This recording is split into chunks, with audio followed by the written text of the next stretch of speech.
Calculating the probabilities of mutually exclusive and or independent events. This presentation focuses on deriving addition and multiplication rules for calculating the probability of mutually exclusive and independent events, respectively. We then compute the probabilities of mutually exclusive and or non-mutually exclusive independent events. At this point, I want you to take note that the word non-mutually exclusive and independent shall be used interchangeably to mean one and the same thing. What are mutually exclusive events? These are events that cannot happen at the same time. Examples include even and odd numbers on a die.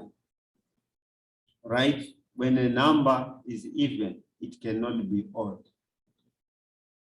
Winning and losing a game. When you win, there's no way you can lose at the same time. Running and walking. You can't run and walk at the same time. So these events are mutually exclusive. So events A and B are mutually exclusive if A intersection B is equal to an empty set. That is, A and B are disjoint, they are separate. Here is the diagram.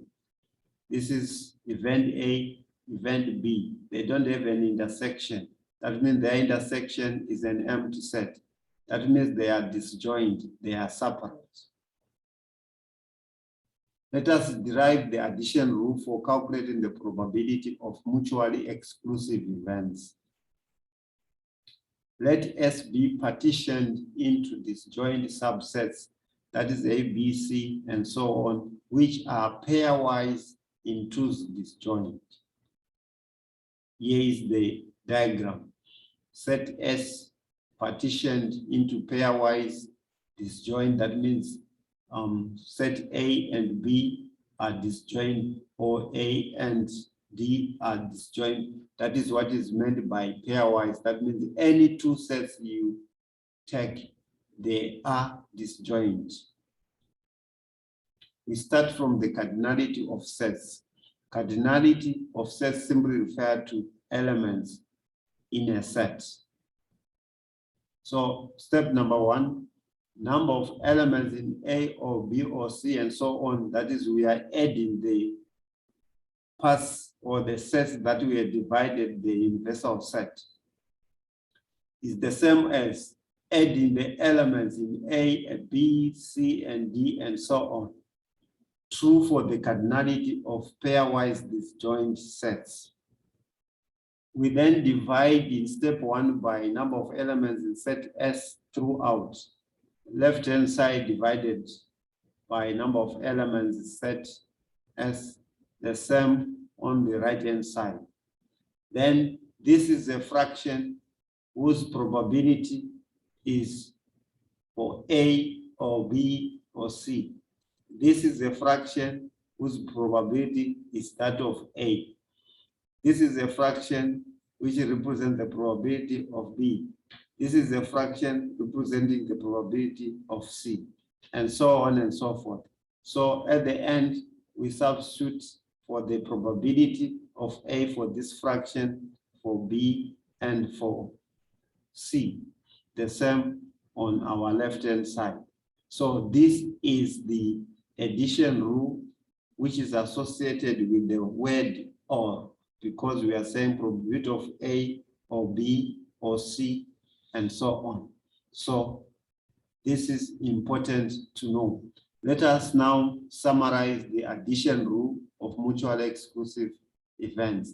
In simples, we are simply saying if events A, B, and so on are pairwise into disjoint, then probability of A or B or C and so on is equal to the probability of A plus that of B plus that of C and so on. That is symbolically when you want to represent the addition rule. In words, we are saying if events are disjoint pairwise, then the probability that either of the events happen is the sum of their individual probabilities. We need to note that the addition rule is referred to as the OR rule. Because of this situation, we are simply saying probability of A or B or C and so on. Therefore, we also refer to it as the OR rule. Let us look at this example. A fair six-sided die is thrown. Find the probability of getting an even number, a 3, a 5, an even number, or a 3 or a 5. Here is the die. When they say fair, they are simply saying the 6 sides of this die are equally likely. There is no side which has an advantage over the other. Solution: let the sample space be the numbers on the die 1 up to 6. Then A represent an even number, B a 3, C a 5. So I have these 3 sets. As you can see, they are disjoint. That is, they are mutually exclusive, but they are subsets of the universal set S. So to find the probability of A, we count the number of elements in A over number of elements in the universal set. So it is 3 over 6, which is equal to 0.5, which is the same as 50%. B, probability of B, this is the B, number of elements in B over number of elements in S, which is 1 over 6, approximately 0.2, which is equal to 20%. Number C, probability of getting a 5, number of elements in C over number of elements in S is equal to 1 over 6, which is approximately 0.2, which is 20%. We go to D.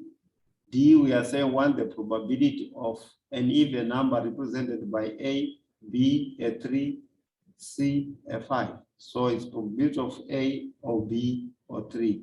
And already we are using the OR, right? So this is the same as the fraction number of elements in A or B or C over the number of elements in S, which is equals to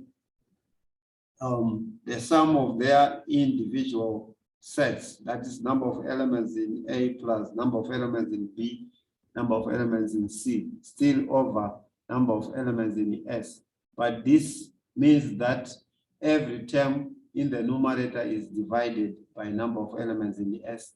Hence, we have this situation.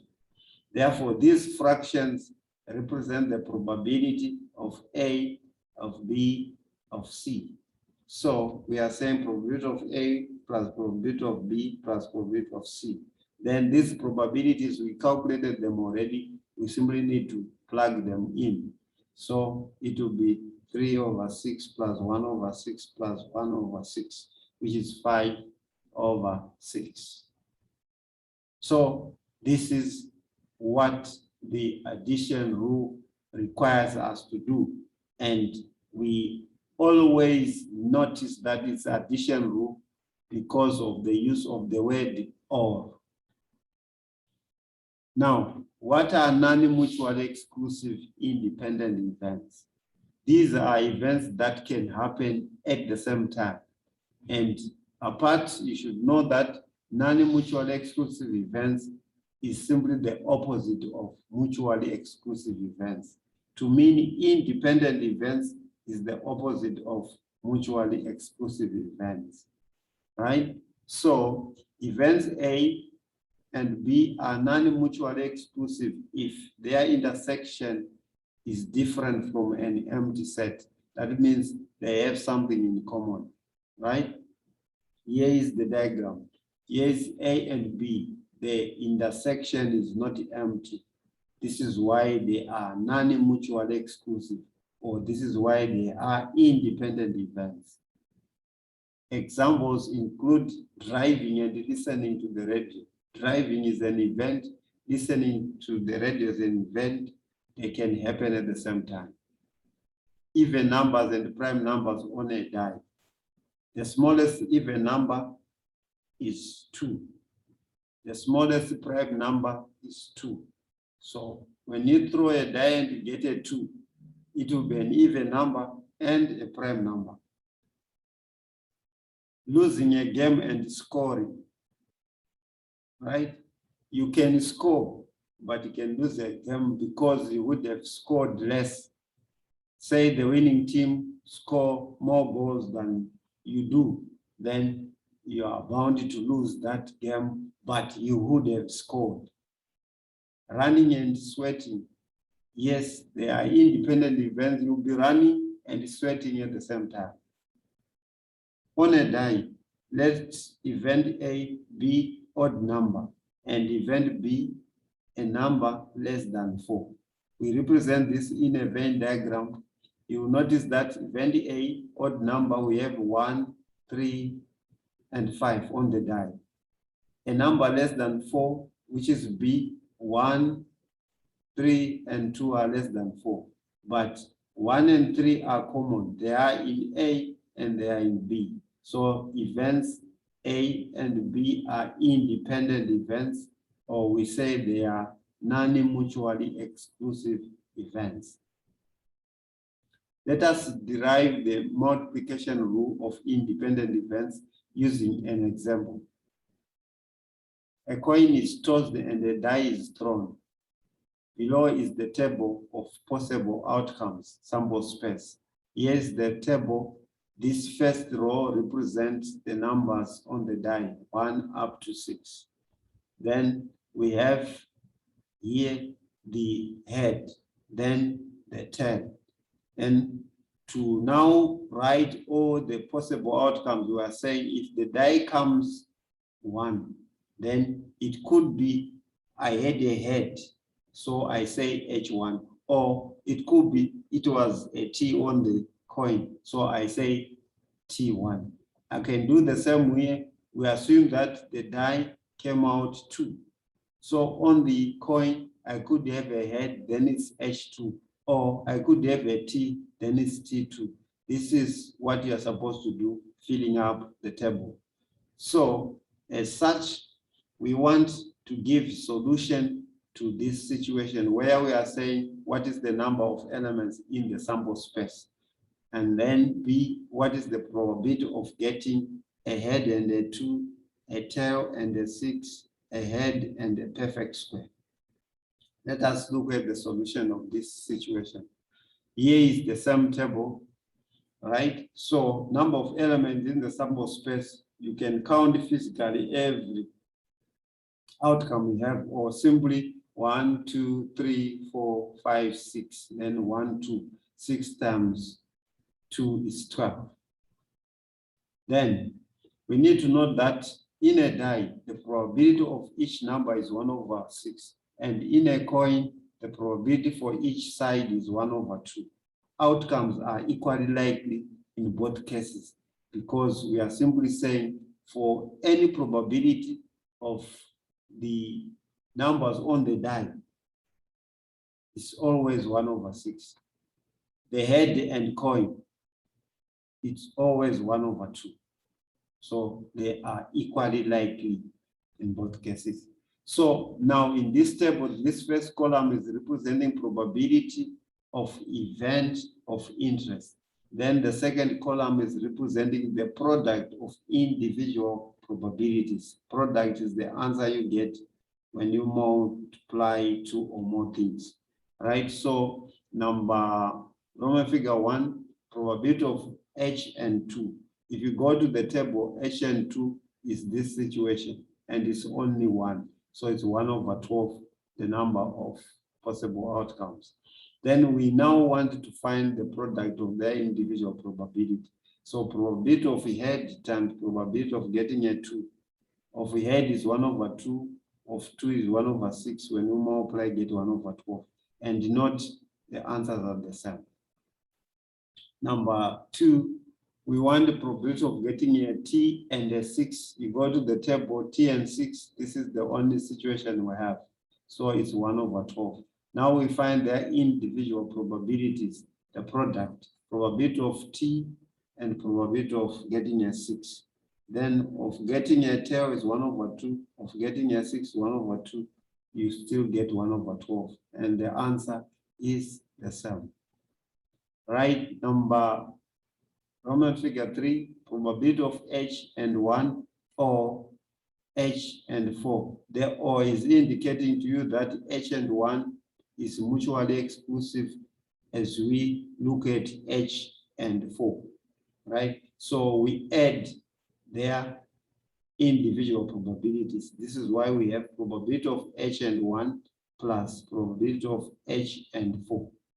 Then this one we do like we did in the first, where we go and check H1.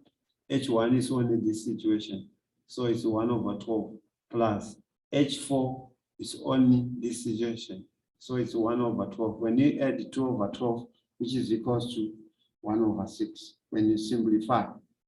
When you go for their individual probabilities in terms of the product, we are simply saying for this one, it will be probability of H times probability of 1, this, then plus probability of H times probability of 4. Then this will give you 1/2 times 1/6 plus 1/2 times 1/6. Then you get 1/12 for this plus this 1/12, which is 2/12, which is 1/6. Again, we are getting one and the same thing. Therefore, we are going now to summarize the pattern that we have seen, that each time we find the probability using the table and then find the product of their individual probabilities, we still get one and the same thing. Summarizing the multiplication rule of independent or non-mutually exclusive events. In symbols, if events A, B, and so on are independent or non-mutually exclusive, then the probability of A and B and C and so on is equals to probability of A times probability of B and so on.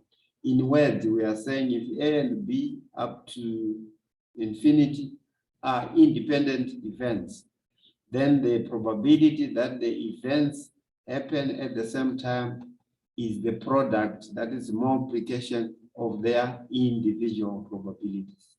This is what we have here, right?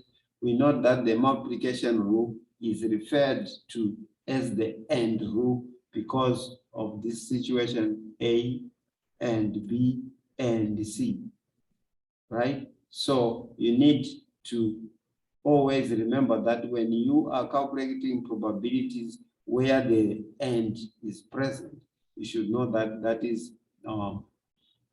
independent events, or you use the multiplication rule. When you use the OR rule, then you are using the addition rule. Let us look at this example. A card is chosen from a deck of playing cards without replacement. A second card is chosen. What is the probability that both cards are black? Right. What we need to recall is the understanding of a standard deck of playing cards, which consists of 52 cards, 4 suits of 13 each, so that 4 times 13 you get 52. And in each suit, we are having S2 up to 10, then Jack, J, Queen, Q, and Queen, King, K. So each suit have, if you count this, they are 13, right? But we have the clubs and the spades, which are black. So it's 13 plus 13, 26. Then the hearts and the diamonds, which are red. So it's 13 plus 13, which is 26. Then 26 plus 26, 52. So in the deck of playing cards, we have only 2 colors, red and black. Let B represent a black card and N represents not a black card. Right, we represent our choices in the tree diagram, first choice, second choice. So in this branch, when we picked, we could be black then, or it could be not black. in the second choice, it could be black or not black, and so on and so forth. What you need to understand is now as you fill the branches, the probability on the branches. So probability of choosing a black card, you ask yourself how many black cards are there? 26 out of 52. Probability of picking not a black card, they are 26, and it's 26 over 52. When you add the two probabilities, they should give you 1, right? Now, when you now fill in the second choice, this branch, we're assuming that the card that we picked and left it out is black. Then how many black are left? There are 25. But how many cards in total are there? There are 51 because 1 is outside. So the probability of picking a B in the second choice is 25 over 51, right? The same analysis is done if we suppose we picked black in the first choice, in the second choice, if we don't, what is the probability of not picking a black? Not picking a black, it will be how many are not black? 26. But 1 black is out already. So we have 51 cards. If you add these two probabilities, they give you 1. Right? The same analysis can be done here. In our first choice, it was not a black card, right? Then in our second, we are saying it was a black card. What is the probability of getting that black card in the second choice? Then the black cards are still there, but the total number of cards are 51. So the same analysis here, if you pick the card which is not black, then the probability of getting a card which is not black, how many black cards are left and not black is 25. So it's 25 over 51 because we are saying here is a black, not a black card which you have put outside. So once you have filled this, then answering to the question, what is the probability that both cards are black? You follow the tree to say, first choice, you got a black, second choice, you got a black. So it's B and B. So we are going to find the probability of B and B. So probability of B and B would mean the fact that we are using the word and, then we can use the multiplication rule. It's called the product of their individual probabilities.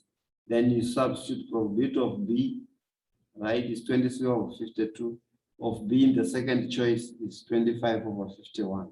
This is why we have these figures. Then you simplify, and this is approximately 0.25, which is equal to 25%.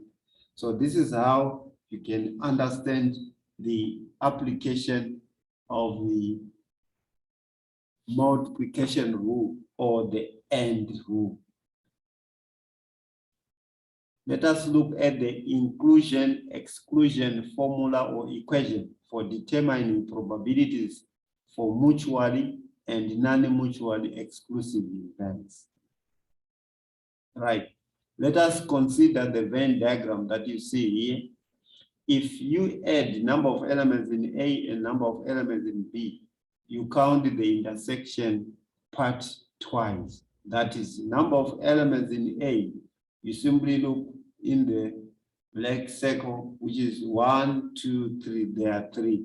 Then you put the 3 there. Number of elements in set B, you go into the red circle, you count 1, 2, 3, 4. It's 4, which is equal to 7, which is not correct. Because if you count physically, all the elements that you see here, we have 1, 2, 3, 4, 5. But the fact that we started by counting how many elements in A and how many elements in B, we are counting the intersection twice because it is counted in A, then it is also counted in B, right? So to correct for that, subtract intersection once. That is number of elements in A plus number of elements in B is equals to 3 plus 4, which is what we have here, minus 2, the number of elements in the intersection. to remove that part you have added to A and B so that you have only one part you have added, right? So the answer is 5, and it coincides with the physical counting. Because we do that because elements of a set do not repeat. So the idea that we have taken this, then we take it again, yet we want to check how many elements do you have in the two sets. We are repeating elements. Therefore, we should remove them because elements of a set do not repeat. This is the idea of principle of inclusion-exclusion. The inclusion, the word inclusion from the word include. Exclusion is from the word exclude. To include and exclude, you know, they are opposite of each other, isn't it? So that's the principle to say when you are dealing with this situation where you are adding the elements in a given set and the elements in another set, but yet these sets are independent events or sets, then that means you need to subtract part of the elements on the intersection. Therefore, the inclusion-exclusion equation is number of elements in A union B, all of them, is equals to number of elements in A plus number of elements in B minus number of elements on the intersection, removing the addition of the intersection part twice. That is the inclusion-exclusion equation, right? But let us take note of this, number one. If A and B are mutually exclusive events, that means their intersection has no elements, that is 0, right? Then if that is the case, then this disappears, right? Then the inclusion-exclusion equation reduces to A union B. The number of elements is equals to the number of elements in A plus the number of elements in B, because they don't have an intersection, right? Number two, if A and B are non-mutually exclusive events, that means they are independent events, meaning the number of elements on the intersection is not 0, there is some elements there. Then the inclusion-exclusion equation remains the same. It doesn't change. To say if you want the union of the two sets, then if you add the elements in the first set and those in the second set, that means by doing this, you are adding the intersection twice. Then you need to remove one of the part so that you remain with only one. This is important to understand in the sense that you realize that in some examination, they would say, use a Venn diagram to prove that the probability of either event A or B occurring, A and B are non-mutually exclusive. That means they are independent events. Is given by probability of the union is equal to probability of A plus probability of B minus probability of A intersection B. They are taking the probability from the idea of the inclusion-exclusion equation, where we say number of elements in A plus number of elements in B minus number of elements in the intersection. Now we are simply referring to the probability that you know comes from the fraction. So we want to show that this is the same as this, but we should bear in mind that A and B are non-mutually exclusive events. That means they are independent events. Proving, right? I've written on this right-hand side, I want to arrive at this, but I'm using Venn diagrams, right? So for the probability of A, check, this is my A, I've shaded it through and through, plus the probability of B, I've shaded it through and through, and I'm saying minus the probability of the intersection. So this is the intersection that I'm supposed to cut, right? Because when I added this and this, they are separate. So I've added the intersection twice. right? Then this reduces to this I copy as it is. Then this one now I've removed this. That is, it has been removed here. It's only remaining in this set, right? Then from there, what it means, then we can bring this together, and this is what it appears in terms of the Venn diagram to say, all what it means, we are saying the probability of A union B is this one, where we have already removed that portion which was being added twice, because this is the complete circle. Then this one without the portion that we have removed is the one we have joined there. So we have shown.